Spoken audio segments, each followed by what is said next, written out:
Hey everybody, it's Jason Blaha here, and it's time for part 2 of the Q&A, so let me get my hat on, and let's get to the first question. Alright. Your opinion on the BBC documentary Addicted to Protein. Too much protein? It's on YouTube, debunks protein shakes, LOL. At the end, the guy added 100 kilograms of lean mass from removing shakes. Alright, where do I start with this? Obviously, removing protein shakes is not going to be something that triggers muscle growth.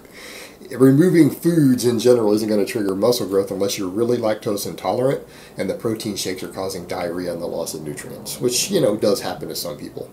Some protein shakes do that to me, historically, when I used to use them. So, that being said, what's the real issue here? You know, I'm anti-protein shakes, guys. I don't think that protein powders actually serve a useful purpose. And I know people say, oh my God, I can't believe you said that. I don't see the benefit. Most people eat more protein than they need to gain muscle, who train at all. I mean, most of you out there probably eat 50 grams, 100 grams more protein than you need to gain muscle mass, ideally. So people overconsume it anyways, particularly once you start throwing protein shakes in. Not necessarily a big deal. However, here's what we come down to with it. Protein is satiating. For some people who struggle to gain muscle mass because they can't eat enough, the last thing you want to do is start adding protein shakes to your diet because it's going to fill you up faster. You're going to eat less, and if you're struggling to eat enough to gain muscle, that's a recipe for disaster. Like, why in the world would you want to do that? Now, that being said, the other side is people say, well, more protein is better for losing body fat. Maybe you wouldn't be such a lard ass if you drank protein shakes. Problem with that logic. Liquid calories aren't as satiating, and that includes protein. Now, protein shakes are going to be more filling than a lot of other foods, so for people who struggle with undereating, not the best thing to be adding more protein to your diet that you don't need. It's easy enough to get enough protein. Those people need to be forcing down more carbs, usually, and in some cases, more fat. So the other issue you run into there is what? Weight loss. Well, if you're trying to be as full as possible and you want to consume something satiating, you should probably consume protein sources you actually need to chew in which you digest slower. That would make a lot more sense. So protein shakes don't really make much sense for weight loss either. They're much better alternatives. Some Greek yogurt, some chicken, something like that, lean steak. Makes more sense. So I would agree with them that protein powders and protein shakes aren't really useful. I don't see the purpose. They're not beneficial. People have been marketed and told they're beneficial, so therefore they try to find ways to make them so, but they're not really the case. That's how I feel about it. But to say that they're necessarily going to help someone gain muscle to come off of them, probably not, unless there's a digestion issue or there's someone who really struggles to eat enough calories. All right, next question. What sort of warm-up routine do you implement before you squat or deadlift? Also, are you a fan of using Fitbit to track your walking calories, and should you incorporate this into your calories counted on a daily basis? I don't warm up that much. Deadlifts, I usually do 1 or 2 ramping sets. That's how I deadlift, and it depends on what sort of weights I'm using. If I'm going to do a 10-rep set, I don't bother to warm up on any exercise. In any exercise, I'm going to do something in the 10-rep range. I don't ever bother to warm up. That is a warm-up weight, basically, because I've historically been a power lifter. So for me to come, if I'm going to work with 405 on a deadlift, why in the world would I ever do a warm-up? I just go work with 405 if I'm going to do accumulation work with it for speed or anything else. I'm just going to start with 405. Squats, I like 2 warm-up sets. And that's, again, only because of the compression factor involved and because you're stretching your hips and everything at the bottom. I personally like usually 2 warm-up sets. And so let's say I'm going to work, unless I'm going very light on it. Meaning if I'm going to do accumulation work, like historically, if I was going to do accumulation work, like I was doing on camera a long time ago with around 380, 400 pounds, something in that range, I would do 1 warm-up set with 3 plates, do a quick triple. If I'm going to go anything close to a 5-rep max or heavier on squats, when I did used to squat, I did start front squatting again very recently. Again, 2 warm-up sets, maybe a 3-plate warm-up, do a quick triple with like 315. quick triple with 405, and then go to my working sets. That's usually how I've always done squats. So again, I mean 1 to 2 warm-up sets, depending upon how much stretch you need on the exercise. If it's a pulling exercise, I actually do very little warming up. Usually 1 set of any exercise. Any sort of heavy pushing exercise, which is a stretch at the bottom, such as a chest press, a squat, something like that. I usually do 2 warm-up sets of about 3 reps. And I usually start with something in the range of 50% of my working weight, or 50% of my max, or maybe a little bit more. It just depends. So hopefully that answers that. All right, next question. Hi Jason, I've been adding some liss cardio to my 3-day-a-week lifting program for a couple of weeks now. I've added 20-minute sessions 2 to 3 times a week. Should I slowly increase the length of the sessions, or would I be better to just focus on 1-hour session a week and add other sessions over time as my conditioning improves? I personally am a fan of increasing the individual sessions. I feel like it gives you, again, the sort of progression that isn't going to interfere with your recovery, because if you jump straight to a really long session without building up to it, you're more likely to see a strength drop. If you gradually increase multiple sessions until they get longer, like your 20-minute sessions, you could take them to 25, then the next week you could take them to 30, then the next week 35. It tends to be more gradual. You adapt to it better, and you over time just build more stamina, because you get used to increasing, basically having an increase in workload on all of your cardio days. And over time, I feel like you adapt better. I feel like it works better with your recovery between lifting sessions. Just my personal opinion on that. All right, next question.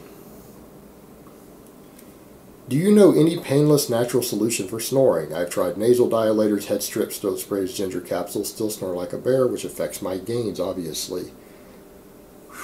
As far as that goes, if your issue is not caused by obesity or using too many anabolics, you're going to have to go to a medical doctor. If your snoring is being caused because you're using a bunch of gear, maybe cut the amount of drugs you're using in half. Cut them in half and see if that helps. For most people, that generally will. If it's because you're carrying too much body weight, you need to diet down, lose 10-20 pounds, and see how your breathing at night improves.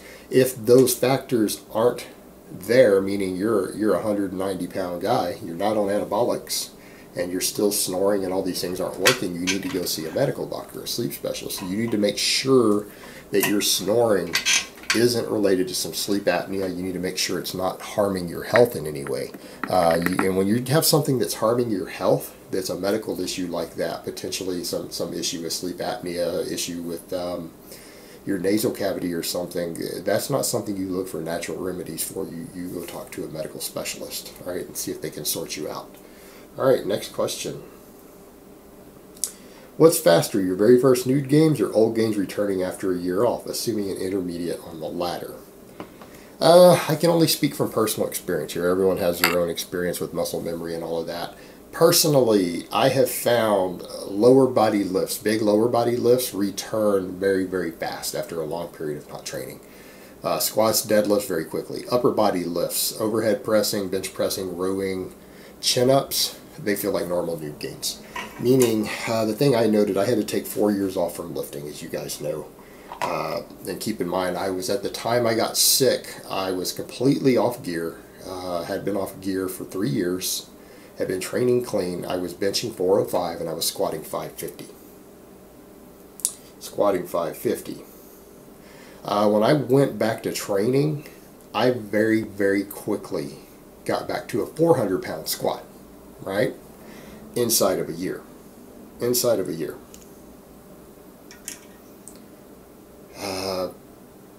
500-pound deadlift took me 6 months. And that's after 4 years off training, 10 months of that spent in dead sick. Took me like half a year to get to a 500-pound deadlift. 400-pound squat, a little under a year, maybe 9 or 10 months.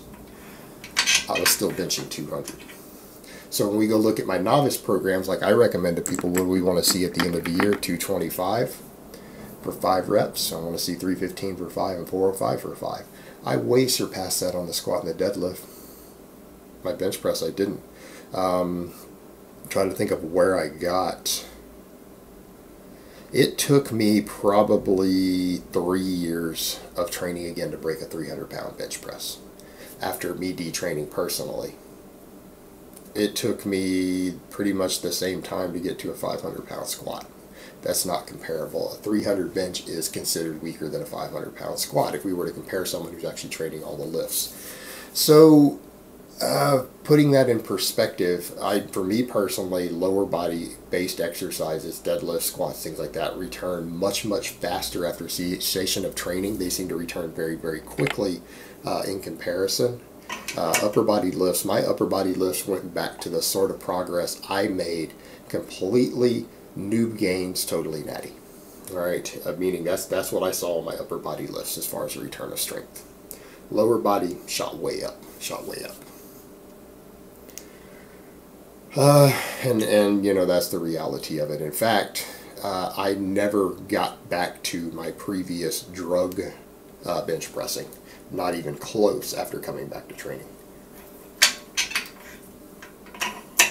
But, you know, in my case was someone who had previously used a lot of gear and everything, so it's maybe a little bit different, but that's just my personal anecdote, and that's really all I have for you there, brother. Hopefully that's good enough. All right, next question. Hey Jason, first off, I love your videos. Keep up the good work and ignore the trolls. My question, what accessory work do you recommend for shoulders? I do overhead pressing regularly. Just wondering if you recommend any other accessory work to help with shoulder development. Thanks. Depends on where your weaknesses are. I mean, what accessories do you recommend? Like anything else, the accessories that will correct your weaknesses. Do you have a weakness? I'd say the first thing you should consider adding would be face pulls. Face pulls work the rear head of the delt. They work the side head of the delt. They work your rotator cuffs. They're a fantastic exercise. If overhead pressing and face pulls are not getting it done, and you're still not getting the amount of delt capping or size or whatever you're looking for, that's when you start looking into, if that's still a weakness, that's when we start looking into isolation work. And that's what I always tell people. Isolation work should be thrown in for obvious blaring weaknesses. And if that's your problem, well-performed side lateral. None of this pinky down stuff. I have videos discussing all this stuff. But a lateral raise might be beneficial to you there with a dumbbell, a cable, whatever. It's probably the direction you need to go at that point. But again, it's based upon how big is your weakness. Can it be corrected with a good compound? And if not, if the shoulder girdle is just lagging compared to other stuff, that's when you go to an isolation movement. Some sort of lateral raise. All right, next question. Hi Jason, I can't do pull/chin-ups. Would you recommend using the assisted pull-up machine or the lat pull-down machine until I'm able to do free pull-ups? Thanks. It depends. Are you someone who's really focused on trying to get pull-ups and chin-ups, or are you just looking at back development? People who are just looking for the back development for hypertrophy reasons, I'm okay with a lat pull-down for someone building up their basic back. But if your goal is to get to be strong enough to do chin-ups as quickly as possible, I'm not real big on the machines. You don't need the machines. Use a band. Use a band, loop under yourself on the chin-up rack to make it a little easier at the bottom, to help you at the bottom. You could do assisted pull-ups with a band, assisted chin-ups with a band, or you could get on a stool or a chair and do the negative only, the eccentric part of the rep. So in other words, you jump up there, grab the chin-up bar, and lower yourself using your body weight. Do that 5 times every time you go to the gym, and eventually you will be strong enough to do a normal chin-up, and that's all there is to it. It's that simple. All right, next question, last question of the week. Who is going to win the boxing match between Kinobody and Branden Carter? I already covered that in the other video, but for those curious, I think Kinobody is going to beat him. Branden Carter is actually, from the little bit of training footage I've seen, he is weak. He is absurdly weak for a guy his size. So he has really minimal strength. Like, I'm really shocked at how weak he is considering the amount of muscle mass he has. I was really surprised. Lack of strength, lack of power. He does no power training. Does nothing to improve his speed strength. He's on a ketogenic diet, which means he's going to gas out really quick. Judging upon that clip that we saw with him with that play fight, he actually doesn't know how to fight. He has no formal training of any type in any form of combat, which means all he knows is whatever street fighting or whatever he learned up in New York. So in other words, he doesn't actually know how to fight. He doesn't train to be a fighter with his weight training in any way. The guy's weak, follows a terrible diet for a boxing match, the worst diet I could imagine anyone who wants to get in a boxing ring to do. Kinobody trains for more power, more strength,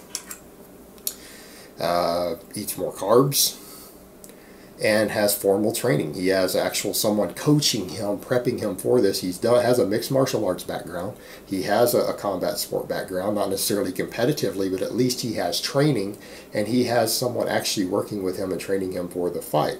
I think Branden Carter is going to get his ass handed to him. I don't see it going down any other way. If Branden actually wins and doesn't get knocked out, I'm going to be extremely shocked. I'm going to be extremely shocked.